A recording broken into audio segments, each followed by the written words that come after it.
we've got for you a horseman, actor, writer, blogger, raconteur, Rusty Pliers.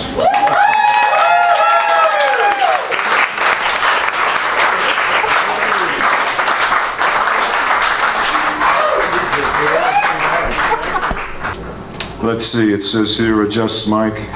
Okay. Reads from script. Thank you.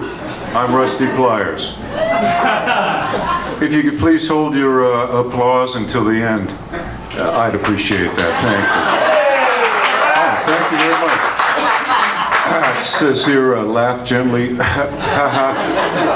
Clear throat. Big breath. Be Rusty. A star is born. Or how, with the aid of kitchen counter serendipity, I acquired the nom de plume of Rusty Pliers. It all started in the 1970s when I was bumming around Europe trying to make my living as a film animator. I say trying to make my living as an animator because it's a pretty hard thing to do, and I was learning that to be an animator is to learn the true meaning of the term art for art's sake. So when I was flat broke in Paris, I answered a want ad in a left bank newspaper, and after a most memorable job interview, which I don't have time to go into now, I was hired as a pornographic film star. I signed a one-picture deal with a 3-month option, and they told me to be in Stockholm by the end of the week. That night, sitting alone on the train to Sweden, I looked out the window and I listened to the wheels rolling, rat-a-tat-tat, rat-a-tat-tat, rat-a-tat-tat, and I thought to myself, not for the first time since becoming an animator, what have I got to lose? Act 2. Oh, wait a minute, excuse me a minute. Excuse me a minute. Oh, oh fuck, that's better. Oh, shit. There's actually quite a few of you here, aren't there? Oh, that is better. Hang on, give me a minute to get adjusted to that. Okay. Oh, yeah, that is so much better. Thank you. Okay. Okay, so what have I got to lose, I was thinking on the train. And then, so I found myself in Stockholm with my pants down, trying to make a buck, you might say, the hard way. But the gods love a fool, because while we were filming that week, a wondrous thing occurred. A wondrous thing called serendipity. It was during the kitchen counter fellatio scene. While my partner was down getting her close-up, I happened to notice just off camera beside me on the counter a pair of shiny stainless steel vice grips. They glistened beautifully in the bright studio lights. Right then and there, serendipity struck me. I introduced the vice grips into the scene. My partner, whose name was Heidi, by the way, her name was Heidi, found this quite stimulating. So as the cameras rolled, Heidi and I improvised with the vice grips, while the crew looked on in amazement, and I like to think in awe. The scene was very successful. We really gave it our all. Especially the happy ending. We got it in one take. Voila, cried the director, who was French. Bueno, added the assistant director, who was Spanish.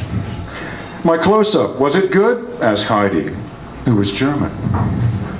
A star, she is born, predicted the director. Only he didn't mean Heidi. He didn't mean me. He meant the vice grips.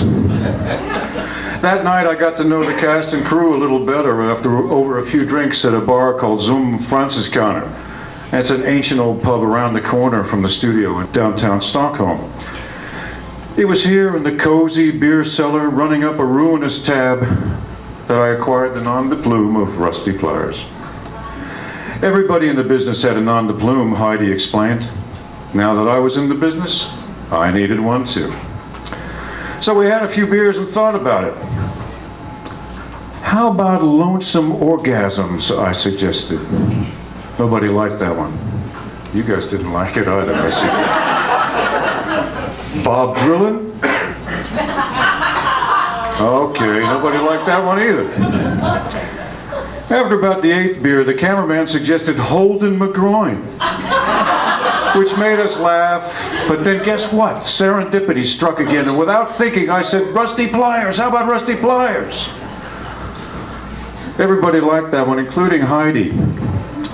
Rusty Pliers, she purred, trying it out in her luscious porno mouth.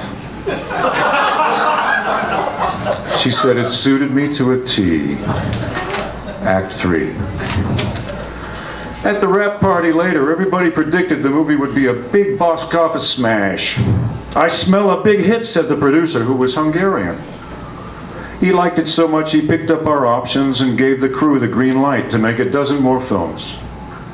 That pleased everybody because, as I said at the beginning of my story, it's a wonderful thing to find steady work in show business.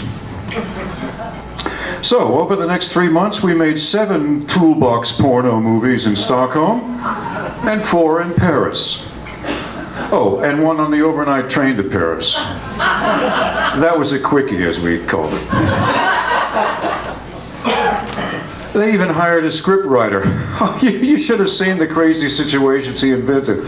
To have a man with a toolbox arrive and fornicate repeatedly with a beautiful actress and or her friends and the hand tools they so desperately craved. Oh boy, it makes me laugh to this day. Laugh. Ha ha. Reflective. Show business. There really is no business like it. But no animal acts. I was very particular about that. It's funny, I thought that would have got a laugh. No animal acts. Can I say that again? Just imagine. No animal acts, please. Thank you. Thank you for that. I just wanted to quell that rumor right now. So, okay. Epilogue. Oh God, I'm almost finished. Mercifully, we're almost finished. Well, that's the story of how Rusty Pliers got his name. If there was any kind of deep wisdom or high moral to be learned from this story, then this would be the place you'd expect to hear it, isn't it? I'd like to thank you for listening. It felt good to tell it, to let it out, so to speak. You know, I've been calling myself Rusty Pliers for so long I can hardly remember what my real name ever was. But that's okay. I like being Rusty Pliers. Thank you very much. I'm Rusty Pliers.